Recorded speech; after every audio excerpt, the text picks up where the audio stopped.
Pues hoy día corresponde el tema número 5. El tema número 5 es el tema de eh, filosofía moderna, ¿ya? Es el tema que corresponde el día de hoy, ¿ya? Muy bien, empecemos a ver. Antes te adelanto algo, ¿ya? Aquí vamos a ver básicamente tres posturas, ¿ya? A ver, vamos a ver primero la postura racionalista, ¿ya? En torno al origen del conocimiento, ellos proponen que el conocimiento se origina en la inteligencia o razón, ¿ya? Razón o entendimiento, ¿de acuerdo? Son los racionalistas, ¿ya? Vamos a ver a Descartes, Spinoza, Leibniz, ¿ya?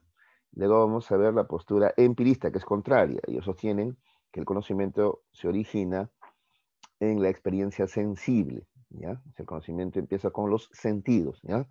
Ahí vamos a ver a Francis Bacon, a John Locke, a George Berkeley y David Hume, ¿de acuerdo? Y finalmente vamos a ver el criticismo, ¿ya? Y ahí tenemos a Immanuel Kant, ¿ya? Kant plantea o propone que el conocimiento requiere de la concurrencia, de la experiencia y de la razón, ¿ya? De ambos, ¿ya? Y además te va a proponer que el hombre es un ser activo, pues no un ser pasivo, ¿ya? Receptor de estímulos, sino que es un ser activo, ¿ya? Así va a tratar de, o va a llegar a conciliar ambas posturas, ¿ya? Muy bien, a ver, comencemos entonces, ¿ya? Muy bien.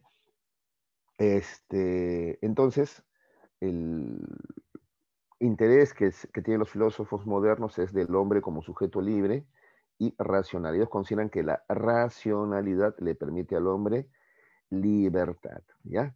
Muy bien. Estamos hablando del modelo de producción capitalista, ¿ya? Y bueno, Descartes, que es si quiere, el padre de la filosofía moderna, va a proponer esta tarea, ¿ya? Construir la filosofía, constituir a la filosofía en una ciencia estricta, ¿de acuerdo? ¿Ya? ¿Qué implica eso? Un sistema de ideas claras y ordenadas rigurosamente, ¿ya? Es más, siguiendo procedimientos, eso se llama metodología, ¿ya?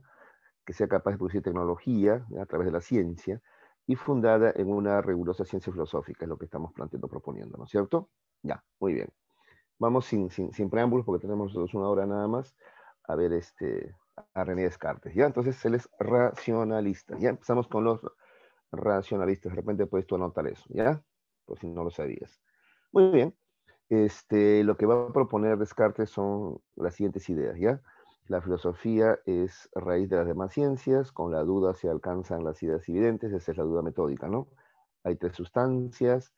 Bueno, muy bien. Como sabemos, Descartes es un matemático y físico que escribió Meditaciones Metafísicas, Discurso del Método, son dos de sus libros más destacados, ¿no? También tiene Reglas para la Dirección del Espíritu, ¿de acuerdo? Ya, muy bien. Veamos, en cuanto al tema de la nosología, en cuanto al tema del conocimiento, como ya te había adelantado, él plantea que la ciencia es parecida a un árbol, ¿ya? Donde dice que los frutos son la mecánica, la medicina, la moral, el tronco es la física, ¿ya? Y la raíz de ese árbol es la filosofía, la cual va a llamar metafísica, ¿no? Porque justamente es lo no visible, ¿no? La metafísica es más allá de lo físico, es lo no visible, ¿no? La raíz está bajo tierra, no se puede ver, pero es la que sustenta, ¿ya? A la física y a las ramas, ¿no? Que son las demás ciencias, y a los frutos, que son la mecánica, la medicina y la moral, ¿ya? Por eso él concluye, si queremos que hayan buenos frutos, la raíz debe también ser buena, ¿ya? Es allí donde se propone la tarea en la que la filosofía debe constituirse en una ciencia estricta, como te decía, ¿de acuerdo? Muy bien. Para esto él propone una nueva metodología. Tú sabes que un método es un conjunto de procedimientos, pasos estrictos a seguir para poder alcanzar, ¿ya? Conocimientos, ¿de acuerdo? Verdaderos, ¿ya? Muy bien, entonces con el fin de elaborar conocimientos rigurosos, ¿no? Se propone un método parecido al de las matemáticas, donde él propone partir de, ¿ya? Ideas claras y distintas, eso le va a llamar evidencias, ¿ya? Ideas claras y distintas, ¿de acuerdo? ¿Ya? Sin embargo, a pesar de ser ideas claras, aún así hay que someterlas a análisis, ¿ya? Que es dividir un problema en partes, luego la síntesis, resolver las partes sencillas y unir estas soluciones de manera ordenada, y una revisión final, ¿no? Revisar nuevamente el procedimiento por si hemos olvidado o equivocado en algo, ¿ya? El mismo procedimiento que se sigue en el caso de las matemáticas, ¿de acuerdo? Tú partes de una idea clara, distinta, sin embargo, luego tienes, y para demostrar vas a hacer el análisis, la síntesis y la revisión. Ya, lo mismo se va a aplicar en la filosofía, es lo que él propone. Como vas a ver a continuación, él va a aplicar esta metodología, ¿ya? Entonces, dice, si queremos que la filosofía sea una ciencia rigurosa, debe partir de ideas claras y distintas. Para conseguir ello, contamos con la razón. Ahí inicia todo, ¿ya? La razón nos provee de ideas claras por medio de la intuición y la deducción, ¿de acuerdo? Estas ideas claras no las vamos a conseguir con los sentidos, que según Descartes te proveen de información contingente, cambiante, engañosa, imprecisa, ¿ya? Si tú quieres obtener ideas claras, tienes que partir de la razón y luego utilizar la razón para revisar dichas ideas, ¿no? Y llegar a verdades fuera de dudas, ¿ya? Es lo que él te va a plantear, ¿ya?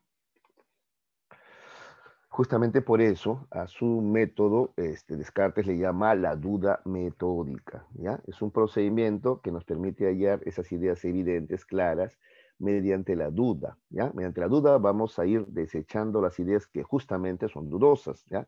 De tal modo que al final nos vamos a topar con aquellas ideas que ya no serán dudosas, ¿ya? Esas son las evidentes, ¿no es cierto? ¿Ya? Obvias, lógicas, ¿ya? A eso queremos llegar, a ideas fuera de toda duda, ¿ya? Pero para llegar a ellas, insisto, ¿qué utilizamos? La duda, ¿ya? ¿De acuerdo? Entonces, dudo de todo conocimiento, ¿de acuerdo? Pero al dudar de todo se presenta ante mí un entendimiento, una intuición, ¿ya? Yo existo, es algo que yo intuyo, ¿no? Yo existo, ¿de acuerdo? Intento dudar de esa idea, ¿ya? O sea, la someto al análisis, pues, ¿no es cierto? Pero ya no puedo. Luego ante mí está la primera evidencia, ¿de acuerdo? ¿Ya? Este, Vamos a ver esto, ¿ya? ¿Cómo ocurre? ¿Ya? La primera evidencia que tengo dice que existo, ¿de acuerdo? Pero no como persona de carne y hueso, sino como ser pensante, ¿ya? A la cual llama res cogitas, ¿no? Al ser pensante, ¿no? A la persona de carne y hueso le llama sustancia res extensa, pues, ¿no es cierto? Ahora bien, en mi pensamiento tengo ideas claras que pueden ser, ya, a ver, pero primero, a ver, ¿cómo llega esta idea, por ejemplo, del pienso, luego existo, ¿no? Él dice, hay que dudar de todo, hay que someter de duda a todo, ¿ya? Entonces, a pesar de que tengo la intuición de existir, ¿no?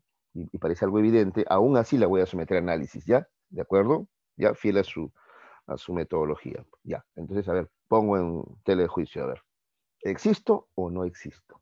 ¿De acuerdo? Ahí está, la duda, ¿ya? Luego, él dice así, ¿no? Pero esa idea por sí sola no puede existir, pues, sino esa pregunta, esa duda, ¿sí? Esa duda, esa pregunta de si existo o no existo, es de alguien, ¿sí o no? Claro, porque ni modo que exista la pregunta sola. Entonces, si existe esa pregunta, esa duda, existo yo. Por eso él concluye, pienso, ¿no? O sea, dudo, por lo tanto yo sé que existo, ¿de acuerdo? Esa es este, la aplicación, en aplicación de su metodología, ¿no? Para comprobar esta afirmación. Mira, como parte de una verdad evidente, aún así la somete a análisis, síntesis, la revisa y llega a esa afirmación fuera de toda duda, ¿ya? Además, aprovecho para decirte, ese es el racionalismo, ¿te das cuenta? Seguro si yo a ustedes les preguntara, tú existes, entonces ustedes me van a responder de manera empirista, ¿no? Claro, yo me veo, usted me ve, usted me está hablando, es porque me escucha, ¿no es cierto? O sea, basado en los sentidos, ¿no es cierto? Ya, pero te repito, el racionalismo emplea el método de las matemáticas, ¿ya? ¿De acuerdo? No se basa en los sentidos, en lo observable, sino se va a basar en la razón, porque considera que los sentidos, ¿ya? Te proveen de información imprecisa, dudosa, engañosa, ¿de acuerdo? ¿Ya? Bien, eso lo vas a entender mejor a continuación. Descartes hace una clasificación de las ideas en tres, ¿ya? Según Descartes existen las ideas innatas, ¿ya? Estas no surgen de algo que yo haya visto, ¿ya? Por tanto, la tengo desde el nacimiento. Son innatas, ¿ya? Al nacer ya las traigo ya. Por ejemplo, esta intuición de mi existencia o ese sentimiento que yo tengo de que Dios existe, ¿ya? Eso dice Descartes, ¿de acuerdo? Luego están las ideas adventicias, ¿ya? Estas surgen de fuera, sentidos, ¿ya ves? Y le llama, así le llama, adventicias, ¿está bien? Por ejemplo, el color azul, ¿no? O la idea de azul, frío, calor, y esas son las ideas adventicias, ¿de acuerdo? Y finalmente tengo las ideas ficticias, las que invento voluntariamente, ¿no? Usando mi imaginación, pues el unicornio, la sirena, un ángel, un dragón, etcétera, ¿ya? Aquí de esta clasificación de las ideas hay que destacar las ideas innatas, ¿ya? ¿De acuerdo? Este es el tema. Entonces, Descartes es innatista, ¿ya? En el tema racionalista, en el tema nociológico. Muy bien.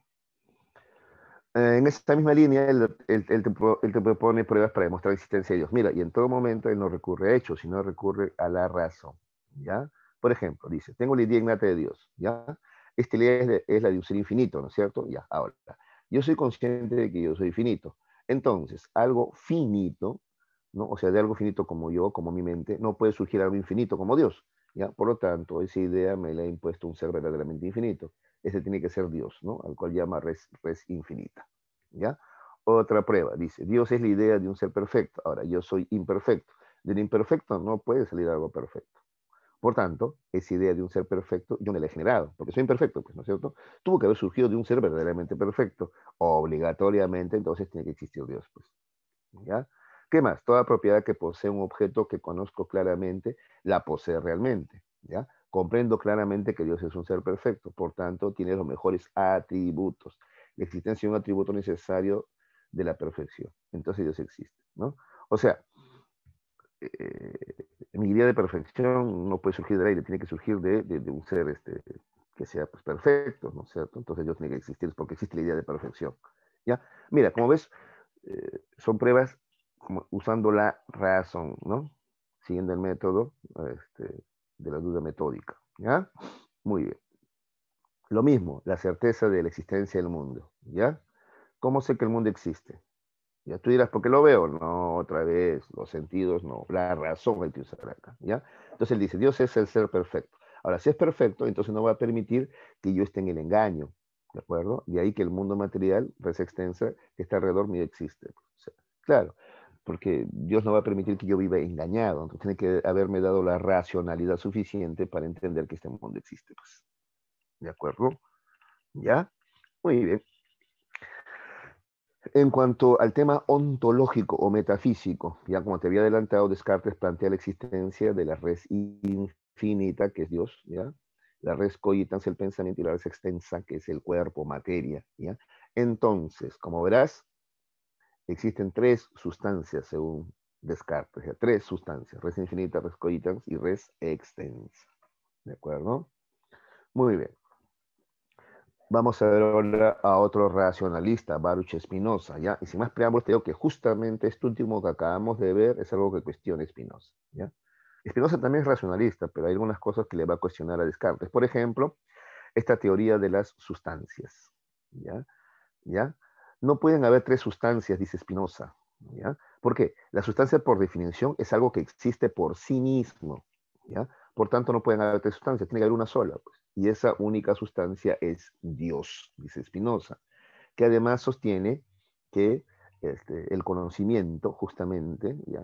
La filosofía, tiene como objetivo ¿ya? La felicidad de saber que Dios es lo único realmente existente. ¿ya? Ese es el papel que cumple la filosofía, según Spinoza. ¿De acuerdo? Entonces, Spinoza tiene una postura panteísta, ¿ya? Propone que Dios lo es todo, ¿ya? Dios es naturaleza creadora y posee infinitos atributos, dice, de los cuales el hombre solamente conoce dos, ¿no? Que son el espíritu y la materia, ¿no es cierto? ¿Ya? Tanto el espíritu como la materia se manifiestan en las cosas materiales, en nuestro cuerpo, nuestra alma y en las entidades ideales también, ¿ya? Entonces, todas estas entidades materiales y ideales son modos por los cuales se manifiesta Dios. ¿ya? Entonces concluye Spinoza que Dios no solo es naturaleza creadora, ¿ya?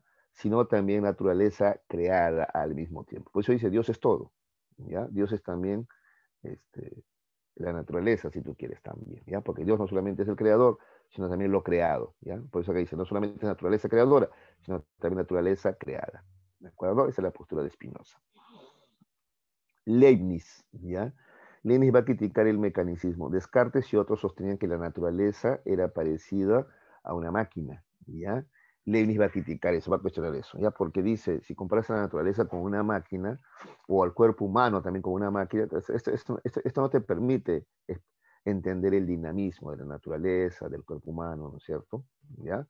¿De acuerdo? O sea, no podrías entender, por ejemplo, la evolución, el movimiento, el crecimiento, el envejecimiento y otras cosas más que una máquina no tiene, pues.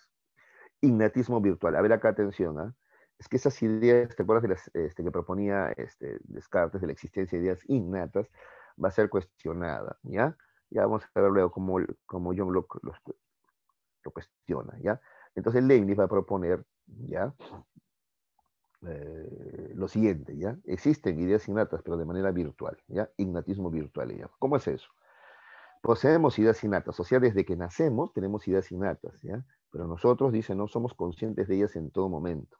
De ahí que nos damos cuenta de tales ideas innatas cuando las estamos usando, cuando le estamos dando uso. Allí recién somos conscientes de ellas. O sea, ahí están esas ideas, pero no somos conscientes en todo momento. Ahí están en nuestro interior, pero repito, no somos conscientes en todo momento, solamente nos hacemos conscientes cuando le damos uso. ¿Ya? Ese es innatismo virtual. Para defender la existencia de ideas innatas que había propuesto Descartes. ¿Ya? ¿Qué más? Tenemos verdades de razón y verdades de hecho, dice Leibniz, ¿no? Las verdades de razón son las que se obtienen a través del uso de la razón, pues son inteligencia, y las de hechos a través de la experiencia, ¿no es cierto? Sensible, ¿ya? Acá está. El conocimiento puede ser racional o sensible, entonces, ¿ya? La razón da siempre ideas universales y necesarias, por eso es superior, pues, según Leibniz. Los sentidos, en cambio, proporcionan verdades de hechos siempre contingentes. Esta palabra contingente significa cambiante, ¿ya? Muy bien. Impreciso también puede ser. La teoría de las mónadas también la propone Leibniz, ¿ya? Dice que todo cuanto existe está compuesto de unos átomos de energía llamados mónadas. Dios es la principal mónada, ¿ya? Es que mira, así como hay átomos, que es la unidad mínima de la materia, ¿ya? Pero la materia por sí sola pues no tiene vida, ¿sí o no? ¿No es cierto? La materia pues entonces necesita de una especie de alma, ¿no? Esta está constituida por también por unidades muy pequeñas, también llamadas mónadas, ¿ya? Mónadas, ¿de acuerdo? ¿Ya? Entonces las mónadas son como una especie, acá dice, ¿ves? Átomos de energía, ¿ya? O puntos de energía, le dice también, ¿ya? También tenemos el optimismo filosófico de Leibniz cuando plantea que Dios es el organizador del mundo, ¿ya? Dándole una adecuada armonía a las mónadas para que todo funcione de la mejor manera. Por eso, pese a que podamos observar que existen problemas en este mundo, este es el mejor de los mundos posibles. ¿Por qué? Porque fue hecho por Dios y él hace las cosas de la mejor manera, ¿no? Entonces, este es el mejor de los mundos posibles, ¿ya? Así dice Leibniz, a pesar de los problemas que pueda haber, ¿no? Porque Dios lo ha hecho, ¿ya? Y nadie lo podría hacer mejor, ¿ya? Ese es el optimismo de Leibniz. Muy bien, también nos propone, esto es muy importante, el principio de razón suficiente. Ya esto lo vamos a ver con Hegel también, ¿ah? ¿Qué es el principio de razón suficiente? Dice que el mundo es una cadena de cosas interconectadas entre sí, ¿ya? Por tanto, no existe ningún hecho aislado, nada. Entonces está por gusto, ¿ya? Todo lo que existe tiene esta es la palabra clave, su razón de ser. Todo lo que existe tiene su porqué, una causa que justifica racionalmente su existencia, ¿ya? Entonces, el insecto más insignificante que tú te puedas imaginar tiene su razón de ser, ¿no? En la actualidad, por ejemplo, hemos comprendido que la abeja, por ejemplo, existe y tiene su razón de ser, ¿no? Existe por algo, ¿no? Es más, si este insecto, la abeja, ¿no? O la abeja, perdón, desapareciera, la humanidad peligraría, ¿no es cierto? ¿Ya? Porque todo está interconectado. De tal manera que todo existe por algo. Nada existe por gusto, por las puras. Listo. Francis Bacon. Entramos ahora a ver a los empiristas, ¿ya? Atención, a empiristas, ¿ya? Acá está, ¿ves? Fundadores del empirismo, ¿ya? Autor de Novum Organum, ¿ya? A ver, acá aprovecho para explicar unas cosas más. A ver, no todo puede entrar en las diapositivas, pues.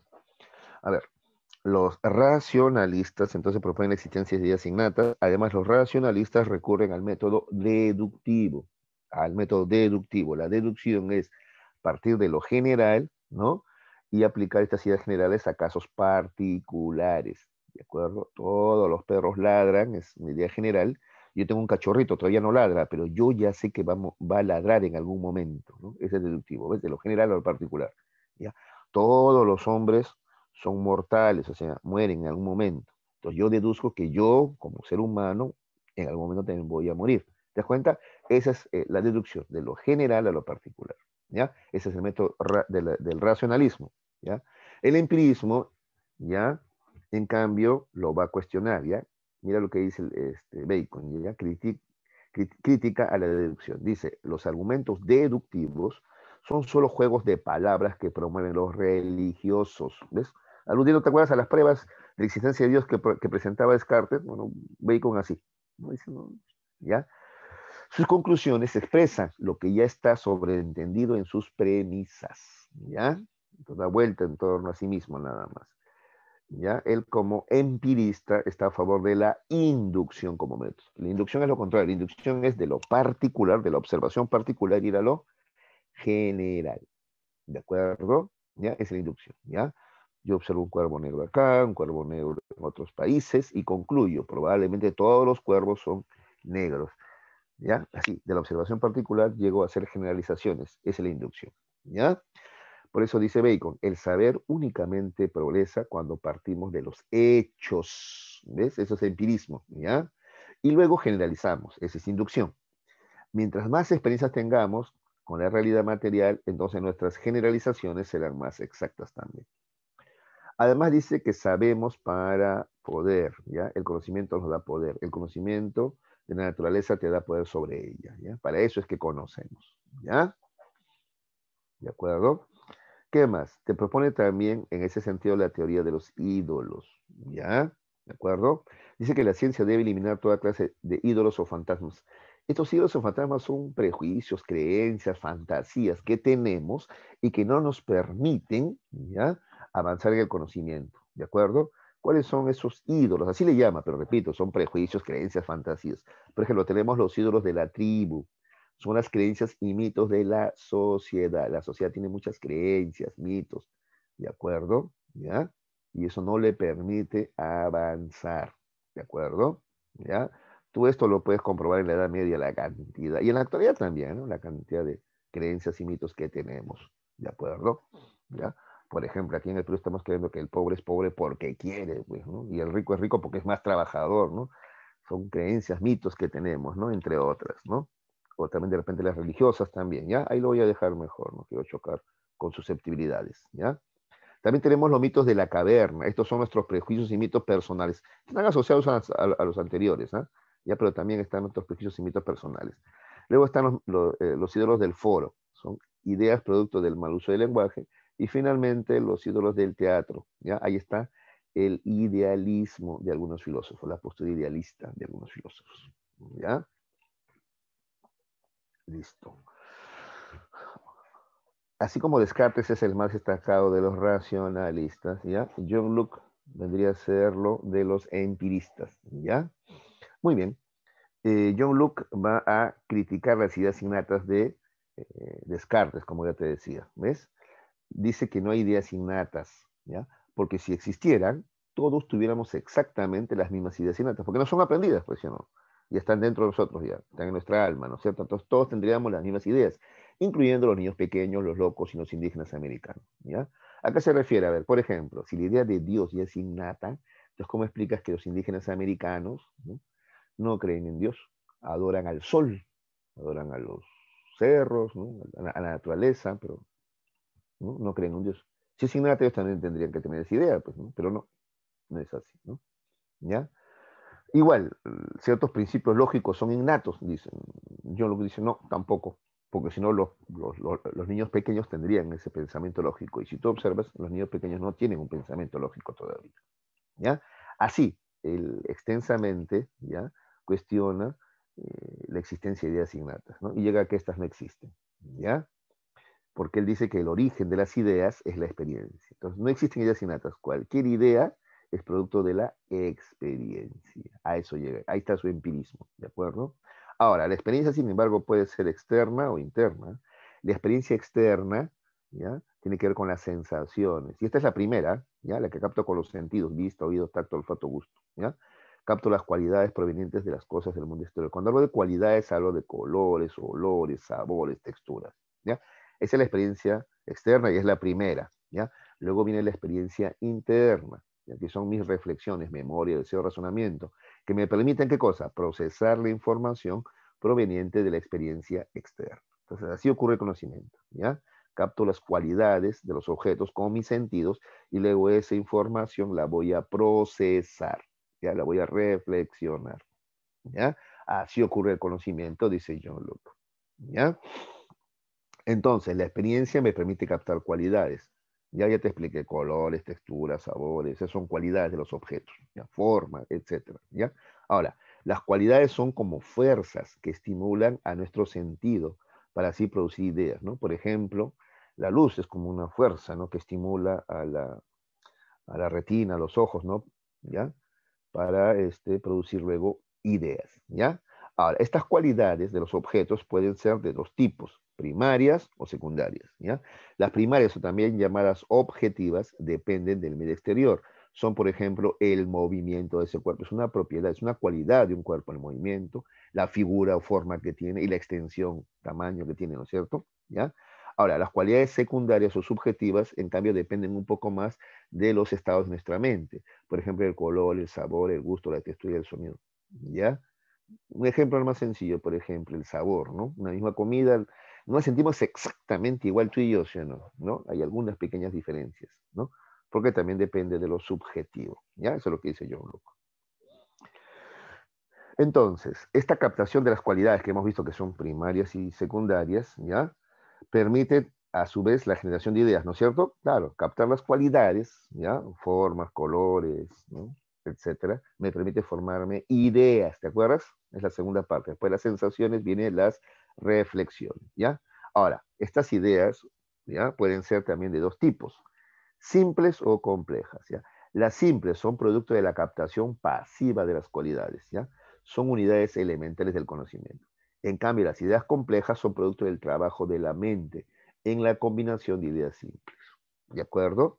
¿Ya? Entonces, las ideas simples simplemente es captar pasivamente las cualidades de los objetos, color, forma. En cambio, las ideas complejas son cuando ya yo combino esas ideas simples. ¿Ya? ¿De acuerdo?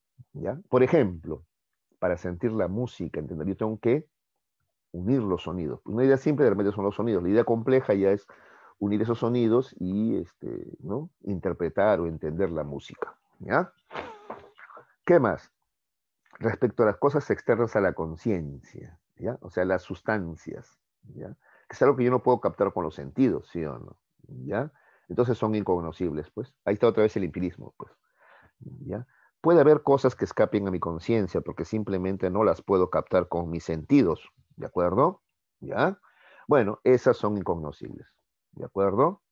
¿Ya? Eso es lo que dice. A eso le va a llamar sustancia, ¿ya? Aquello que, repito, puede que escape a nuestros sentidos, ¿de acuerdo? Porque los sentidos no lo captan todo tampoco. Los sentidos tienen limitaciones, ¿sí o no? Ya, bueno. Entonces eso, como no lo capto con mis sentidos, no está en mi conciencia, es incognoscible, ¿ya? Eso le vamos a llamar sustancias. La tesis de la tabula rasa, ya, esta es, ya, oposición por las ideas innatas, ¿ya? Tabula rasa es como tabla sin marcas, o mejor, hoja en blanco. Dice que cuando nacemos, nuestra mente, perdón, es así, es como una hoja en blanco, no existe ninguna idea innata, ¿ya? Entonces nuestra mente es hoja en blanco. Cualquier idea que va a surgir en nuestra mente va a ser producto de la experiencia sensible. No te olvides, esta es la postura racionalista.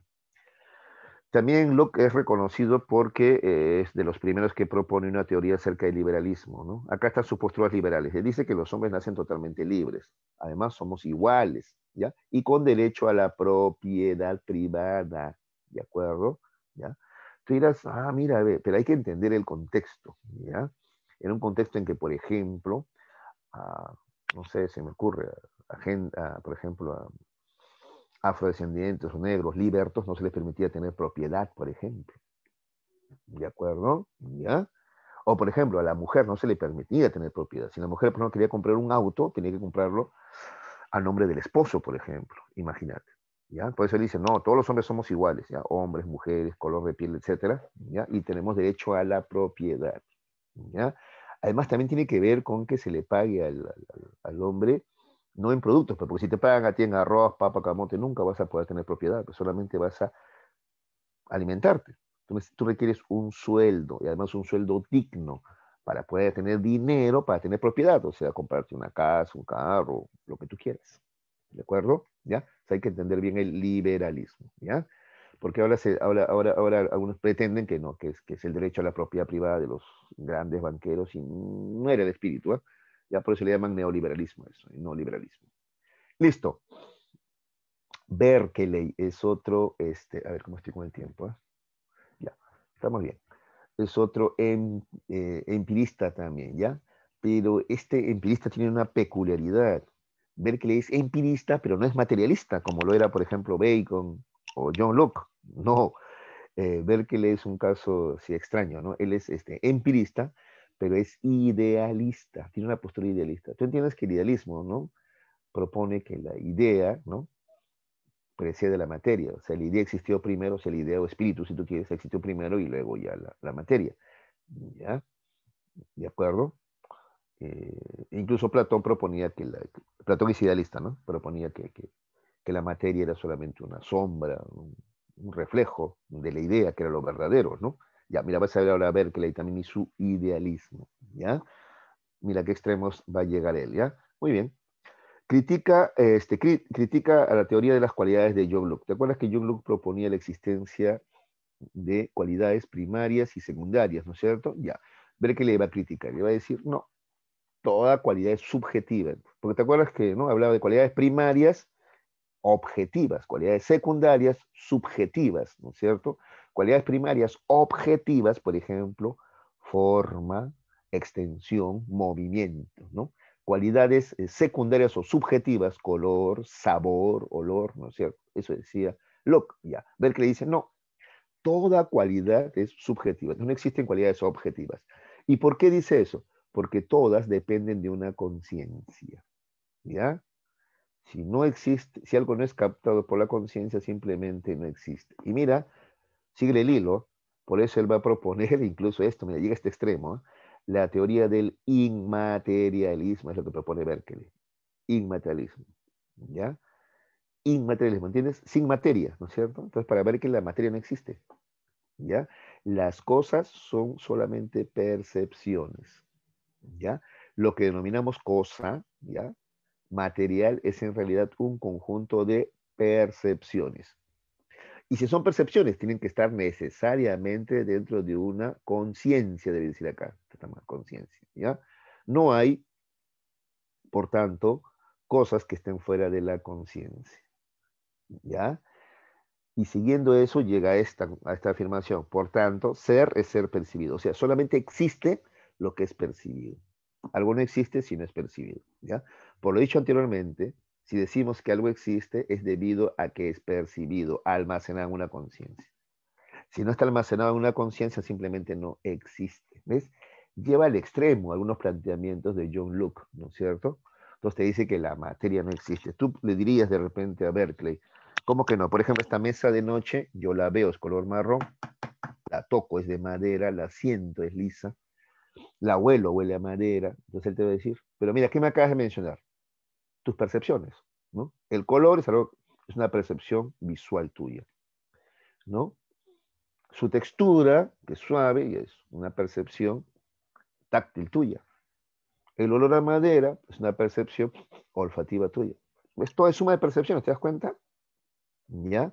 La materia realmente no existe. Esa es la teoría del inmaterialismo que propone Berkeley. Además, ser es ser percibido. ¿Ya? O sea, si algo, alguna cosa no es captada por la conciencia de alguien, entonces simplemente eso no existe. ¿Ya? Claro, tú puedes decirle entonces, si yo no te veo a ti, no te percibo, tú no existes, ¿no? O sea, bueno, en fin, ahí lo dejo, ¿ya? Sin embargo, él plantea la existencia de Dios, ¿no es cierto? Entonces tú dirías, ahí está, bueno, pero a Dios no lo vemos, ya, pero mira cómo justifica la existencia de Dios, ¿ah? Dice, la conciencia de los seres humanos, ¿ya? Es finita y limitada, ¿no es cierto? Nuestra conciencia tiene límites, ¿de acuerdo? Por eso sería absurdo creer que las cosas van a estar dentro de ellas, porque hay tantas cosas en el mundo que no podrían caber en la conciencia humana, que es limitada, ¿ya? Entonces tenemos que admitir la existencia de una conciencia infinita, que albergue a todas las cosas del mundo, ¿ya? Esa conciencia infinita es Dios, ¿ya? Por tanto, Dios existe, ¿ya? Esa es la postura del obispo George Berkeley, ¿de acuerdo? David Hume. David Hume también es un empirista, ¿ya? Extremo, ¿ya? Él dice que solamente existen las percepciones, ¿de acuerdo? ¿Ya? O al menos de esas podemos tener certeza, dice David Hume, ¿de acuerdo? Atención, ¿ah? Ahora, las percepciones pueden ser impresiones o ideas, ¿ya? Las impresiones son más intensas y de brevísima duración, ¿ya? Por ejemplo, el flash de una luz, por ejemplo, ¿ya? Las ideas, en cambio, son menos intensas, pero tienen mayor duración. La idea que te queda de ese día que te tomaron esa fotografía con flash, por ejemplo, ¿ya? ¿De acuerdo? Ahora, Hume llega a considerar que de lo único que podemos tener certeza es de nuestras propias impresiones y sus productos, las ideas. Es de lo único que podemos tener certeza, ¿ya? Que exista un objeto, sustancia, ¿no es cierto?, que genera estas cualidades, de eso no podemos tener certeza, pues, ¿de acuerdo? ¿Ya? Por eso acá dice, mira, suponer que hay cosas externas a nosotros y que ocasionan tales impresiones es solo una creencia de la que nada podemos decir con veracidad. ¿Ves? Por eso también es empirista extremo, pues, ¿de acuerdo? Empirista extremo, porque dice, yo solamente puedo conocer lo que capto con mis sentidos. ¿Y qué cosa capto yo? Impresiones o ideas. Es lo único que puedo captar. ¿Ya? O sea, si hay algo más, no lo puedo saber. De eso yo nada puedo decir. No puedo tener certeza alguna. ¿Ya? ¿De acuerdo? Solo valen aquellas ideas que provienen de impresión, entonces alguna, así como las que expresan relaciones matemáticas, ¿ya? Entonces, según Hume, encontramos lo siguiente, ¿ya? Tenemos ideas que valen e ideas que no valen, ¿ya? ¿Cuáles son las ideas que valen? Son las verdades de hechos, que provienen directamente de las impresiones, lo que capto con los sentidos, ¿de acuerdo? ¿Ya? Y también algunas relaciones matemáticas, ¿de acuerdo? ¿Ya? Porque son lógicas, pues, ¿ya? En cambio, ¿cuáles son las ideas que no valen? Es como conocimiento, ¿ya? Son aquellas que no provienen de las impresiones, ¿ya?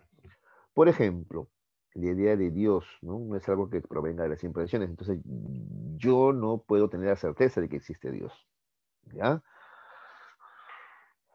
Por eso a Hume se le ubica dentro de los agnósticos también, ¿ya?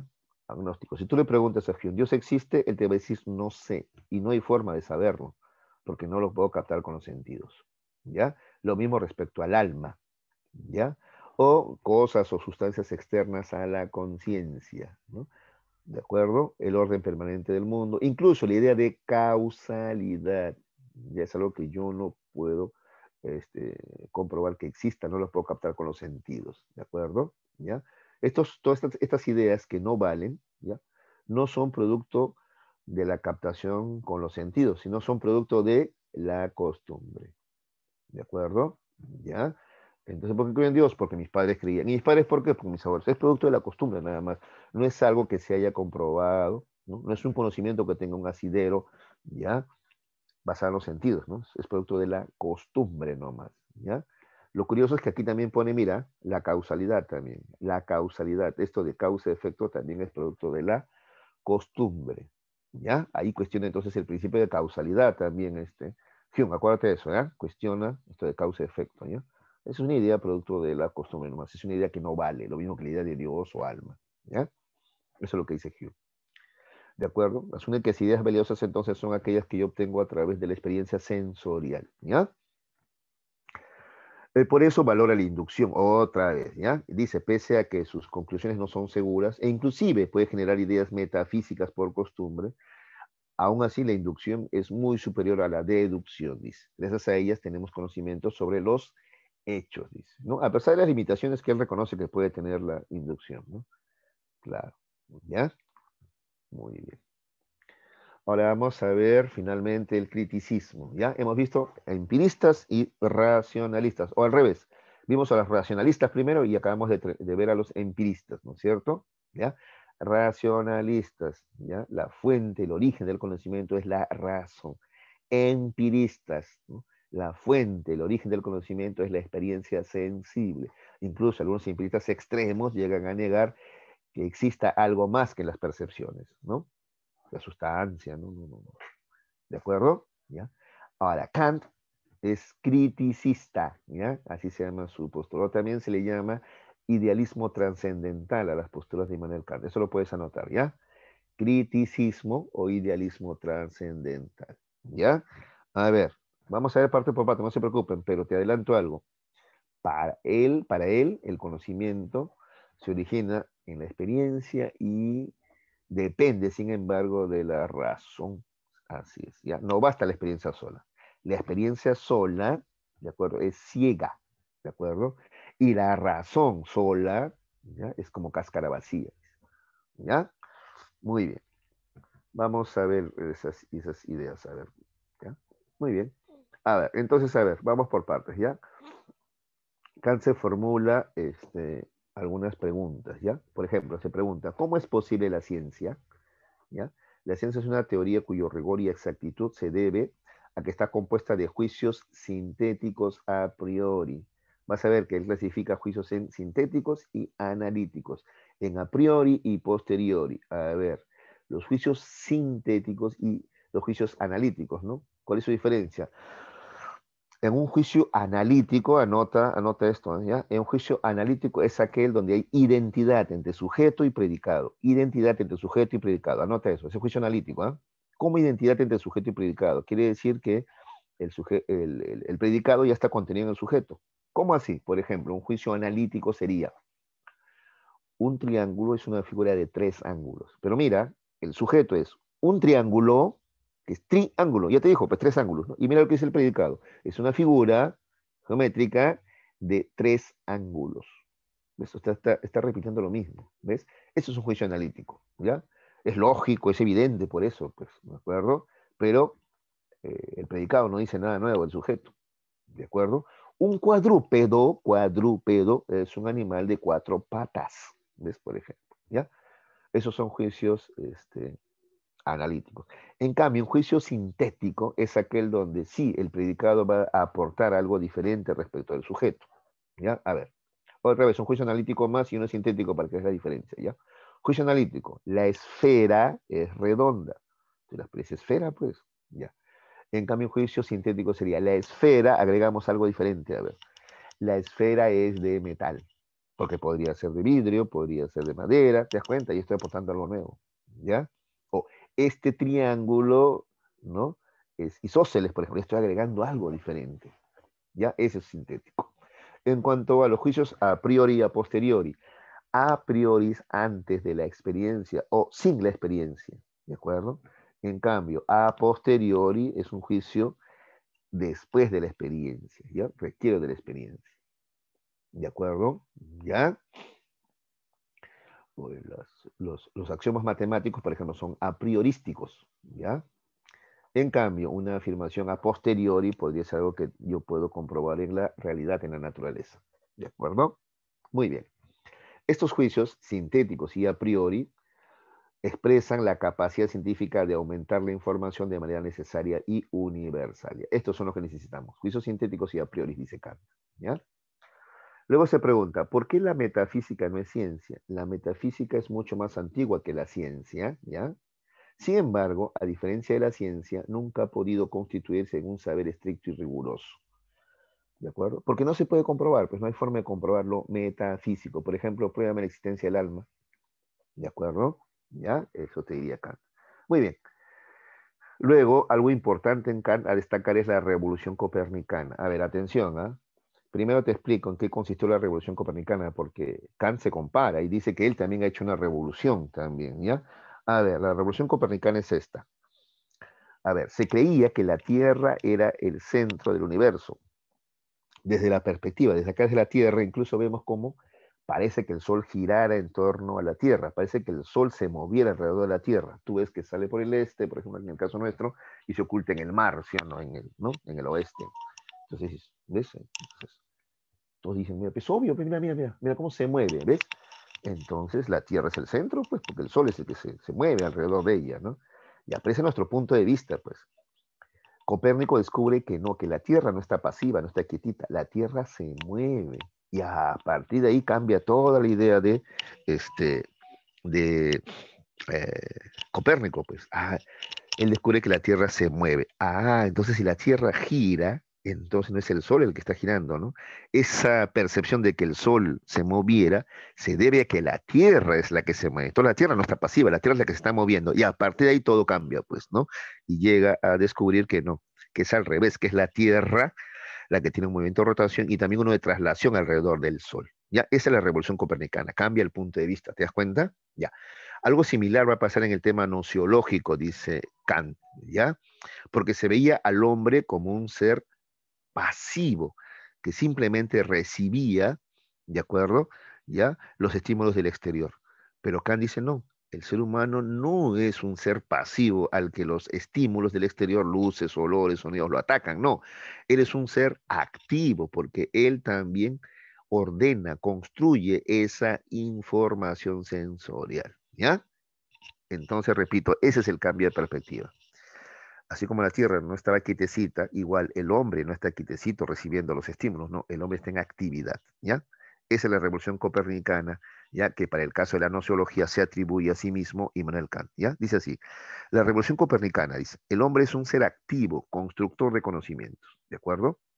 Los filósofos anteriores consideraban al hombre como un sujeto pasivo, receptor de las leyes y propiedades reales que tienen las cosas.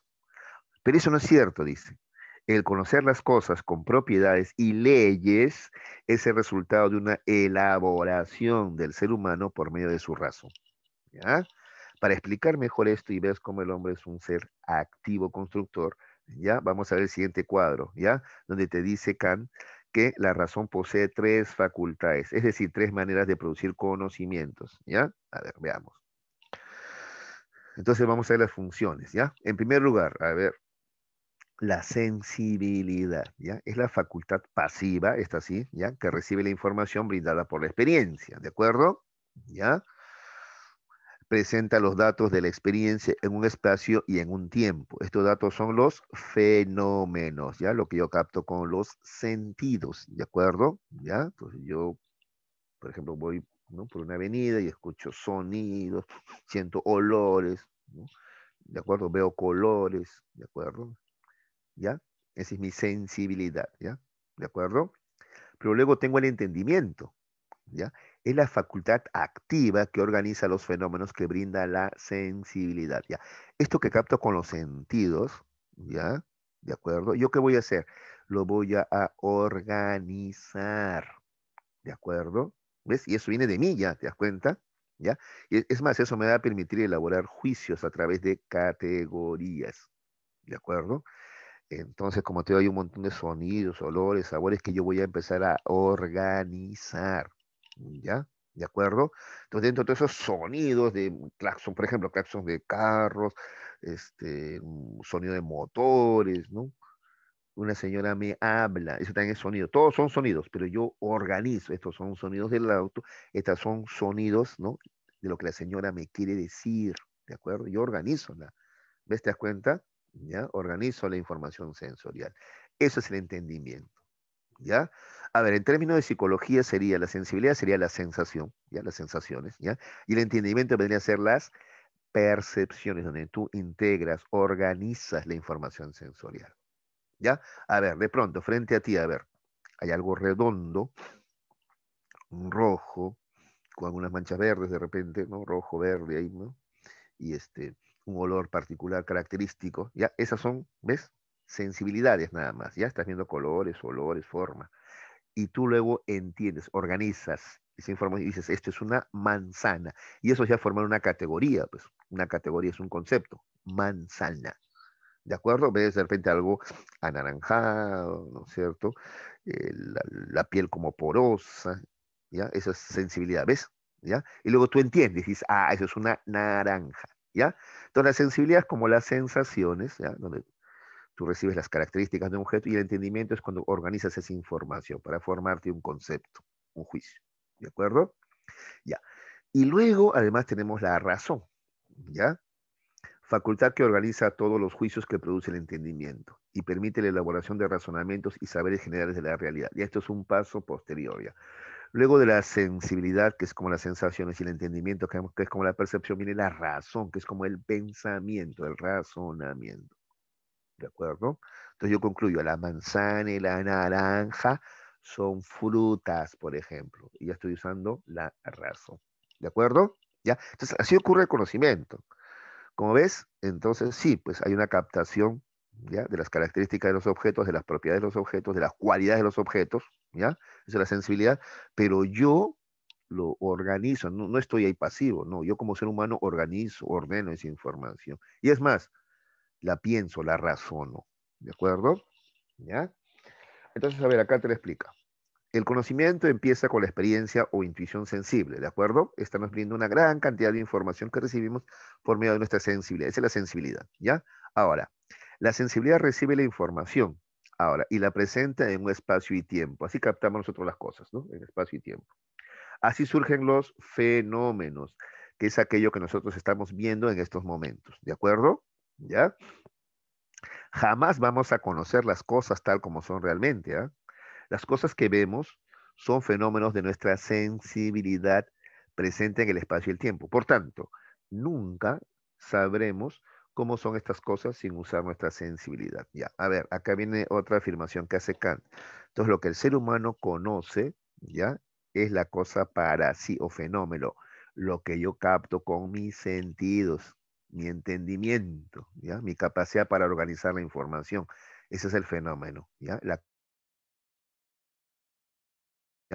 Pero la realidad en sí, la cosa en sí o no menos, es algo que no voy a poder conocer por varias razones. Uno, mis sentidos tienen limitaciones. Hay cosas de la realidad, características de la realidad que yo no voy a poder captar, ¿ya? Y también hay cosas que escapan a mi entendimiento también, ¿ya?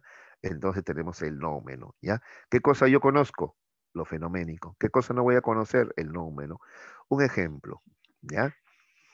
Para que veas que no captamos todo. Por ejemplo, la luz, ¿no? Ahorita nosotros vemos la luz del sol y se ve de un solo color, ¿sí o no?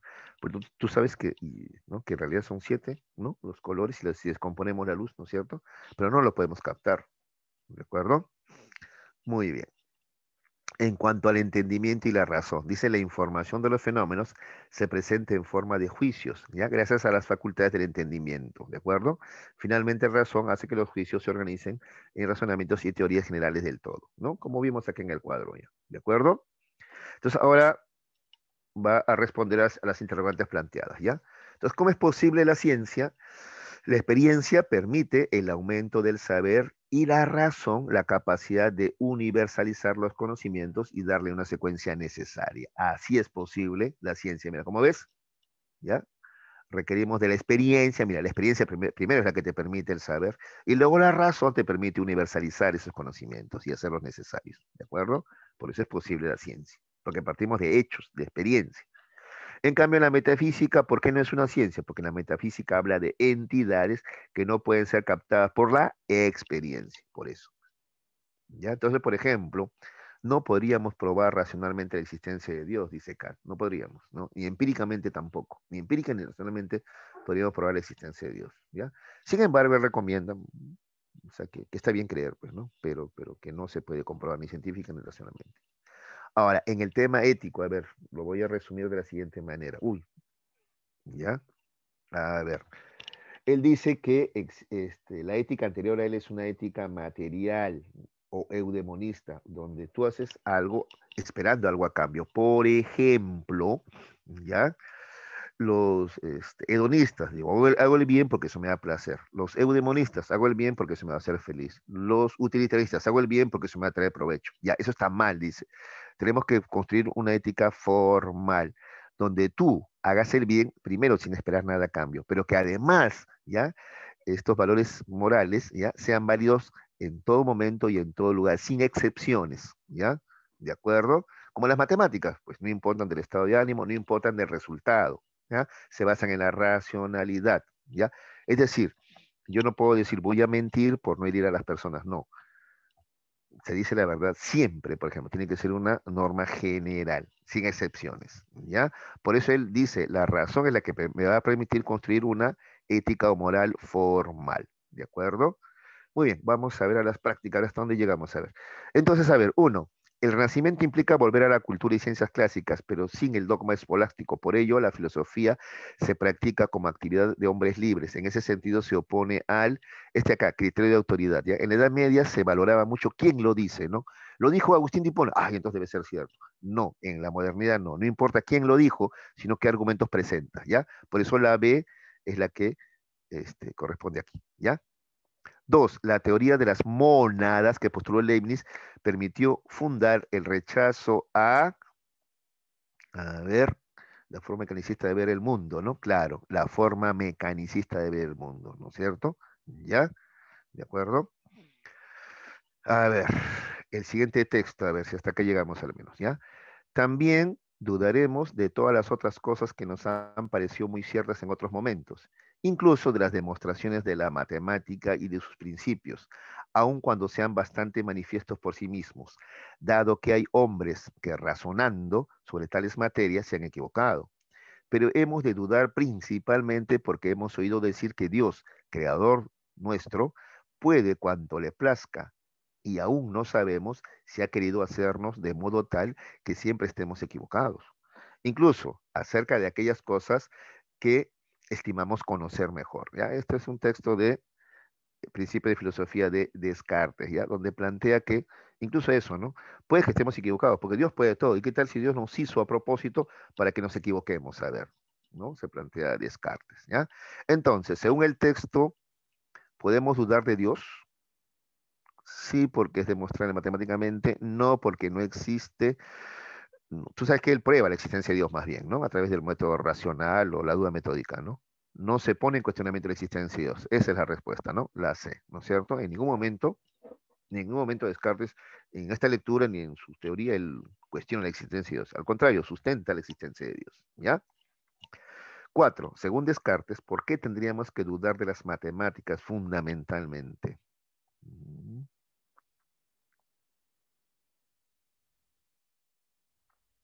esta, ¿no? Porque no sabemos realmente si Dios ha querido que estemos equivocados o no. ¿De acuerdo? Muy bien, chicos. Hasta ahí vamos a avanzar, ¿ya? Ya estoy invadiendo ya la hora del profesor de inglés, ¿eh, muchachos? Bueno, hasta ahí avanzamos, pues, chicos. Nos vemos la próxima semana, ¿ya? Cuídense mucho. Un abrazo, espero que les haya sido útil la clase, ¿ya? Hasta luego, jovencitos.